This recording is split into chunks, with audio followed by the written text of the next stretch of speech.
Hi everyone, welcome to the Autoimmune Dietitian YouTube channel. My name is Annie. I'm a registered dietitian and I work with people struggling with autoimmune diseases. So when I work with my clients, I help them use both food and lifestyle as a way to improve their symptoms and hopefully get them back to where they are feeling normal again.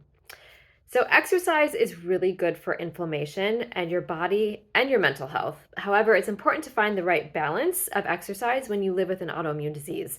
So doing too much or too little can work against you. So here are my tips for finding the right balance for your exercise routine. And before I jump in, I need to attach a disclaimer to this video that the information in today's talk is not the substitute for the diagnosis, treatment, or care of disease by a medical provider. This is for informational purposes only. So please consult your qualified health professional for any changes you make to your medical care, especially if you are starting an exercise routine. These are general guidelines. Be sure that you either use a personal trainer or speak to your doctor before starting any exercise routine. So the first step is figuring out how long your body can safely tolerate exercise. You should be able to finish a workout and not feel drained or exhausted the rest of the day and or the day after. And this may take some trial and error, and I would start off on the lower end of your duration ability and work your way up. In addition, this exercise tolerance may increase as time goes on. So it's really something that you should test out every once in a while to see if you can take it up a notch safely. Next, you want to figure out how many days a week you can do some form of exercise. I always recommend taking at least 1 to 2 rest days a week. If you are just starting out in an exercise routine, set a goal of at least, working out 1 day per week. Once you feel that that's easy to do, increase it to 2 days and so forth. Your rest day doesn't mean that you do absolutely nothing. I use rest days to take a nice walk or an easy stretch. It's the one day that you don't have a planned exercise day, but you can still get out and move your body. Just make sure the intensity is very low.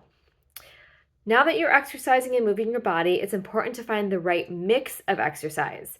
And exercise can be broken down into 4 different components: cardio, strength, balance, and flexibility.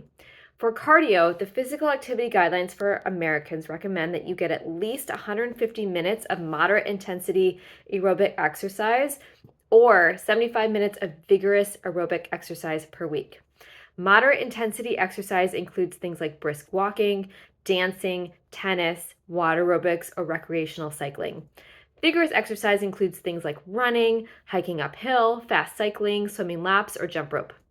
You can also do a mix of different intensities to reach this goal. However, make sure that the intensity matches your tolerance. If this seems like a lot at first, it's something to work up to. The 150 minutes a week breaks down to 20 minutes a day or 30 minutes a day for 5 days. This is also a minimum amount, so if you can do more than this, amazing, that's great. Strength training is something that many of us neglect, but it's incredibly important for our health, especially as we age. The same guidelines recommend 2 days per week of strength training in a moderate to high intensity activity. This can be body weight, resistance training, resistance bands, or using actual weights.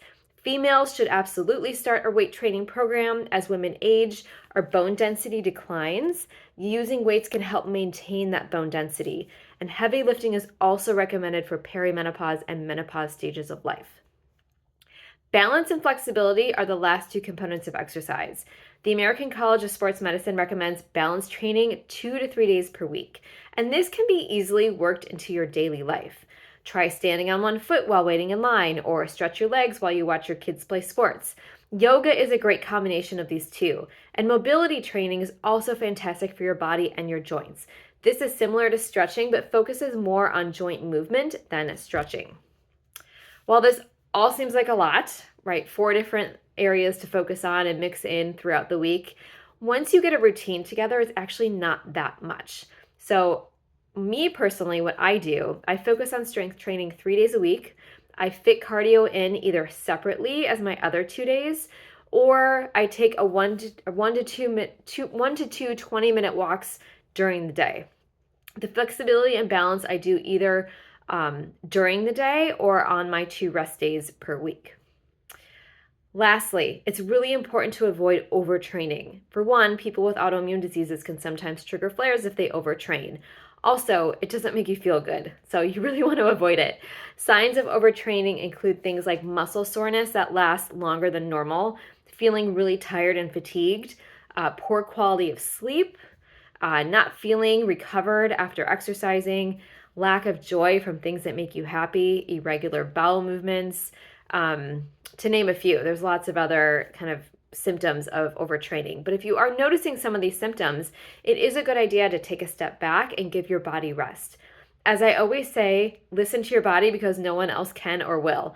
So it's also super important to work with a qualified trainer, personal trainer, when starting an exercise routine. They can help you monitor signs of overtraining while also making sure that you're doing the exercises, especially lifting, safely.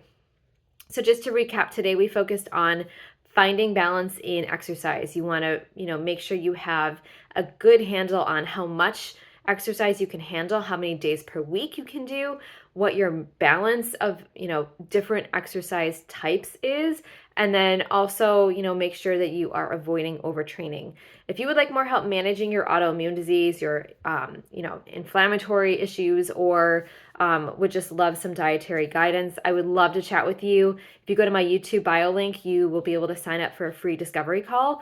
On my website too, AnnieRubin.com, I've got lots of free materials for you to download. Those are there to help you, take matters into your own hands and try your best to improve your symptoms, on your own. I give you lots of materials there, so check that out.